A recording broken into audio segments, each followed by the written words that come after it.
Elation and celebration, gamers from all around the world. I am Lucian and this is the World Gamer Show. It's that time of the year again when you can buy stuff for yourself and do it legitimately because it's a present.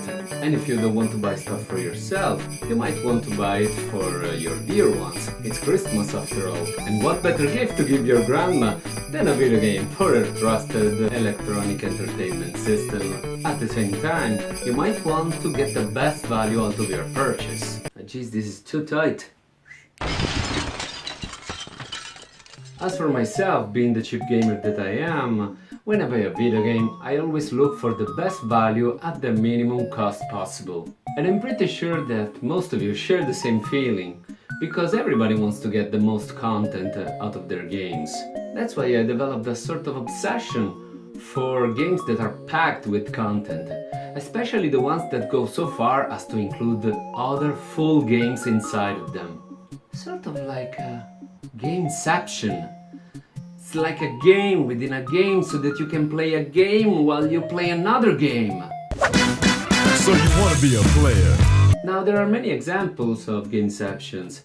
In some cases, a video game can contain its previous episode, or in case of remakes, for example, they might include the original version for comparison's sake. It's also worth mentioning that in some cases, these extra games might not be advertised in the game box itself, so that players can have a big surprise once they unlock them. And the best part is that these games can grant extra hours upon hours of fun. So sit down, relax, consider supporting the channel by subscribing and liking and sharing this video at the end, and let's enjoy together 5 different cases of GAME-CEPTIONs, games within games, so that you can get the best value out of your Christmas purchases.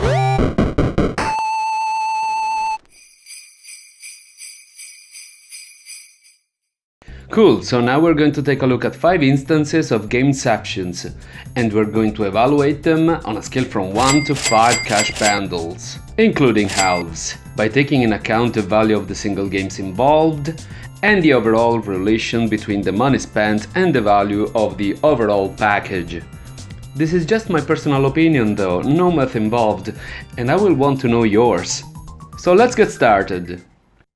Number 5. Day of the Tentacle, that includes Maniac Mansion.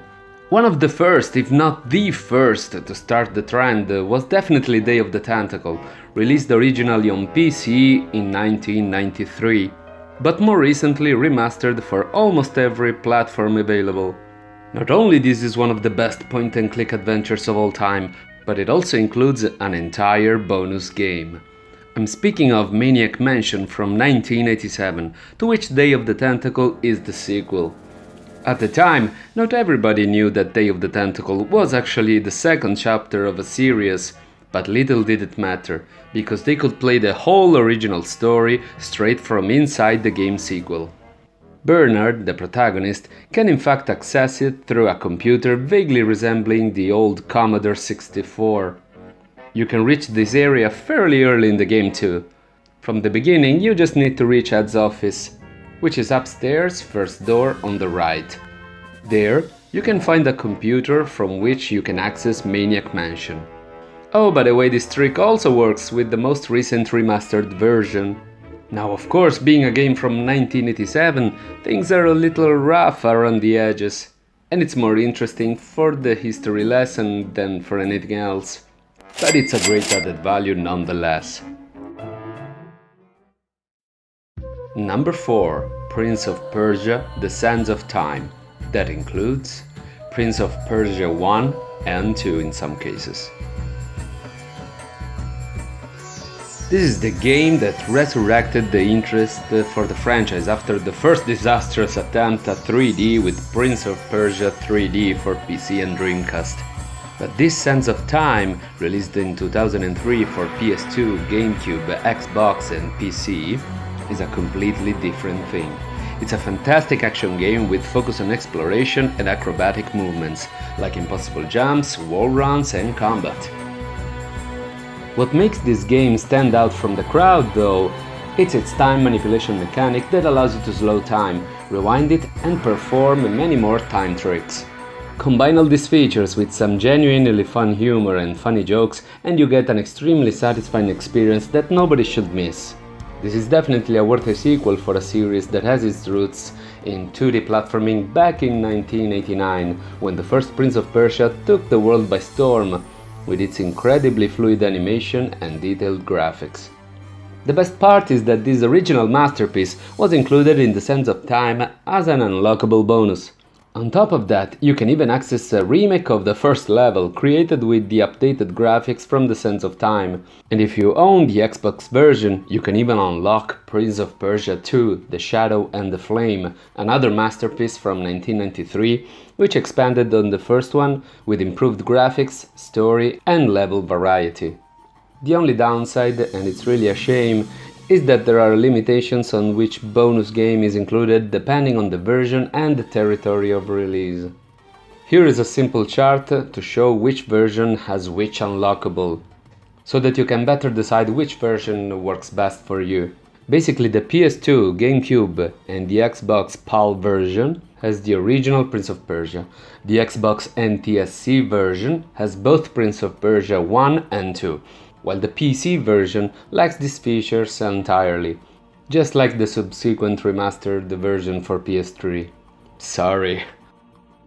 Well, for the PS2, GameCube and Xbox PAL version, the way to unlock the original Prince is quite tricky. Around 33% of game completion, you'll get a new sword that allows you to break certain walls.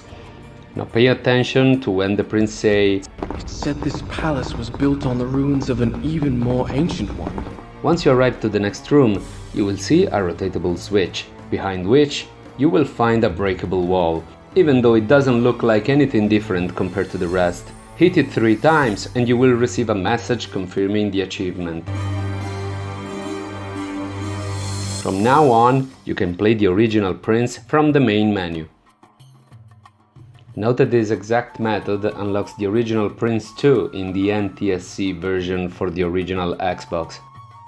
To unlock the first Prince instead, you simply need to beat the game. Well, since we are speaking about bonuses, here is a little bonus from my side.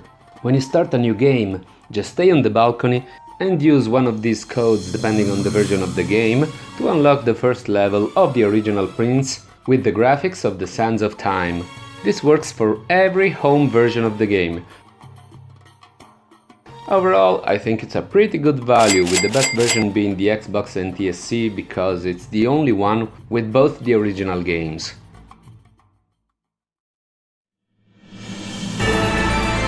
Number 3. Castlevania Dracula X Chronicles.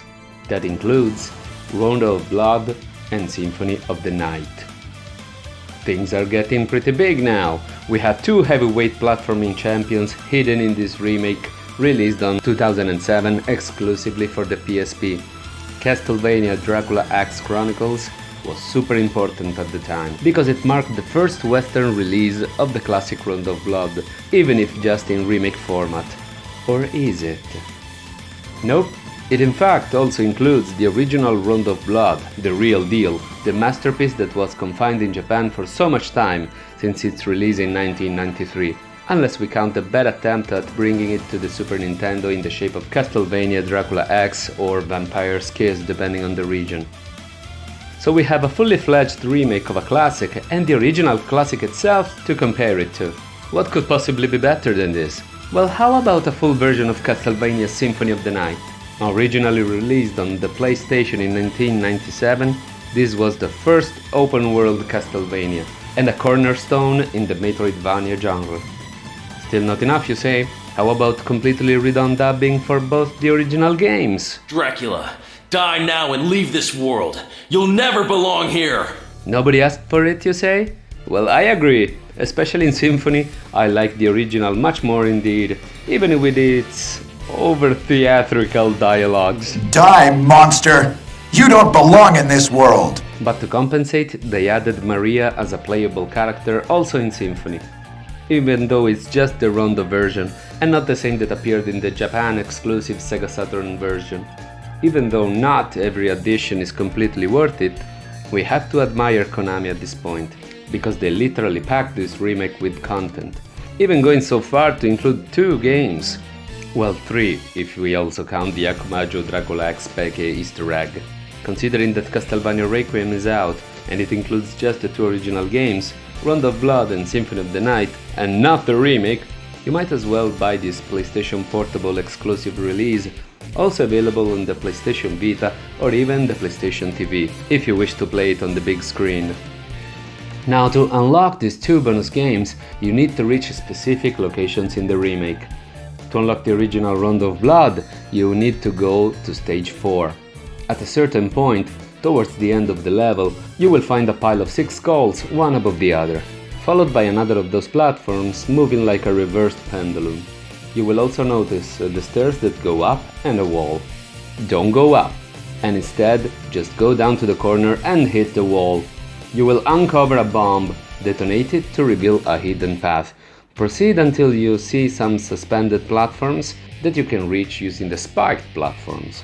Follow the path without falling and hit the candle on the far right to reveal the icon that will grant you the ability to play the original rondo from the main menu. To unlock Symphony of the Night instead, you need to first reach stage 3-, which is the alternative version of stage 3. To do it, go to stage 2. Once you're chased by the big Minotaur, just fall into the first pit. Trust me, it's not suicide. You won't die. You will instead be taken to a different area. From here, just complete the stage normally. This way, the next level will be the alternate 3rd stage. Be sure to collect the axe when you can, because it's much handier for what we need to do later. In the beginning of the stage, by moving the tomb in the upper part, you can reveal a secret area that has a huge variety of weapons, from which you can select the axe. Moving on, be sure to always take the upper route. At a certain point, you will reach a screen that has a skeleton snake attached to a wall and a vine platform that is slightly out of reach. Defeat the snake and cut the vine and release the platform. Jump on it and keep on jumping in the upper part of the screen towards the right until you reach a breakable stone where you can finally collect the icon of the legendary Symphony of the Night. Again, being Christmas, I feel in the mood of giving, so here is another bonus. I will explain you how to find the 3rd unlockable game, Akumajo Dracula Peke. Well, to speak of game, it's a little bold, to say the least. It's more of an Easter egg. To unlock it, you simply need to beat the normal boss rush mode 3 times. To be honest, it's not worth it at all. It's just an interactive error message from the original PC Engine version when you try to load the game without the Super System card. Overall, there is an incredible amount of content here. The fact that this remake includes 2 original games, which also happen to be some of the best in this long-running franchise, it's stunning, and effectively turns this release into a very good Castlevania collection to be brought on the go. Number 2. Doom 3 BFG Edition. That includes Doom 1 and 2 plus expansions. Things get even bigger with the remastered version of Doom 3, with the vanilla version originally released in 2004 on PC and the original Xbox. This release, called Doom 3 BFG Edition, released instead in 2012, technically focuses more on Doom 3 as the main title. However, it also packs together Doom 1 from 1993, Doom 2 from 1994, and some of the most well-known expansions for all 3 games. 3 incredible games that made the history of the video game as a medium all in one single package for countless hours of primordial fun. In details, the compilation included Doom 3, the wonderful expansion Resurrection of Evil, and the then unreleased episode called The Lost Mission, Doom 1 in its ultimate version, which includes the episode Die Flesh Consumed, and lastly, Doom 2, which is still my favorite by the way, which also includes the expansion episode No Rest for the Living. Sadly, no master levels here. On top of that, there is no need to unlock anything in this case. It's all available straight after you insert the disc. Overall, you already know that I'm going to give this a very high score. Number 1. Judgment. That includes too many games to mention here. This might come as a surprise, but definitely not to the Yakuza fans, which is the main series this spin-offs come from. As I was saying, Yakuza fans are certainly used to enjoy all the classic Sega arcade games that are inside many of the main chapters in this incredible series. However, this specific episode is the one that I suggest the most from the GAME-CEPTION perspective, as it includes not 1, not 2, not even 3, and why stopping at 4? It includes 6 full games in the shape of the virtual cabinets found at the Club Sega inside the city in which the game takes place, Kamurocho. You can also reach them pretty soon in your adventure, just after the prologue. They are also very easy to locate thanks to the useful in-game map. Just look for Club Sega. Now let's briefly run through all the games that are included. Space Harrier, the fantastic pseudo 3D on-rail shooter released in the arcades in 1985 and later basically everywhere else. Fantasy Zone, the cute side-scrolling shooter also released in 1995 in the arcades and later on ported to the other consoles. Fighting Vipers, a cool fighting game released in the arcades in 1995 and later on to Saturn and other consoles. This is akin to Virtua Fighter 2, and this is actually a big surprise because the developers usually put exactly Virtua Fighter 2 instead, like they did in Yakuza 5 and Kiwami 2. So this is a welcome change, because many of us never had the chance to play it. On top of that, you can also challenge another player in the versus matches. No online play though. Motor Raid. Yet another big surprise, this futuristic motorbike game is sort of a cross between Wipeout and Road Rush, in that you can punch away your opponent, steal their weapons, all while riding across futuristic courses. The game is really good, with a fast-paced action and good handling of the motorbikes. The only downside? No multiplayer at all here.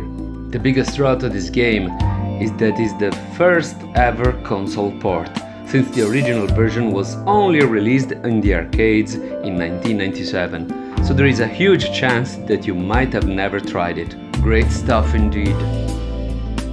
Puyo Puyo. Incredible version dated 2011 of the infamous puzzle game, perfectly capable of ruining friendships and relationships. Dangerously addictive, its inclusion in Judgment after Yakuza 6 is highly appreciated, especially thanks to the offline multiplayer mode. Virtua Fighter 5 Final Showdown. Another returning title also seen in Yakuza 6 is this fantastic fighting game from 2010. This alone is worth the ticket price, as it's the only current-gen port. Let's be frank, if they released this as a standalone game on the PlayStation Network, people would buy it. Instead, we have it here, included both in Judgment and Yakuza 6, and I am very thankful for that. As usual, offline 2 players mode is included. Whoa, what a run! As you might have noticed, many of these games were already present inside Yakuza 6 as well. This also goes for Space Harrier and Fantasy Zone. However, I will still pick Judgment over Yakuza 6 for the simple inclusion of 2 very rare titles, such as Fighting Vipers and Motor Raid. In particular, the latter is not available anywhere else. To be honest, I find incredible that such a huge amount of games can be found inside another already incredible titles such as Judgment. The variety here is outstanding. We get titles from many different console generations, 16-bit, 32-bit and so on. I mean, all these games alone would have been perfectly suitable for a collection, and I still would have bought it. And this is why I think that Judgment is the best example of GAME-CEPTION, and a fantastic game anyway, so I highly recommend it, either if you want to buy it for yourself or as a gift. And this makes them a perfect purchase for Christmas. Well, just make sure that you don't buy a copy of Doom 3 for your little sibling, you know? So this wraps it up. I hope that you liked this video as much as I did making it. And I find this topic very intriguing, and there are many games that were left out for time constraints. So if you like it, you want to share a memory about one of these games, or if you have suggestions related to this topic, let's share it in the comment section down below. I'll be sure to read each and every comment. So this is definitely the end of this video. I'll be seeing you in my next one, but until then, Merry Christmas, world gamers!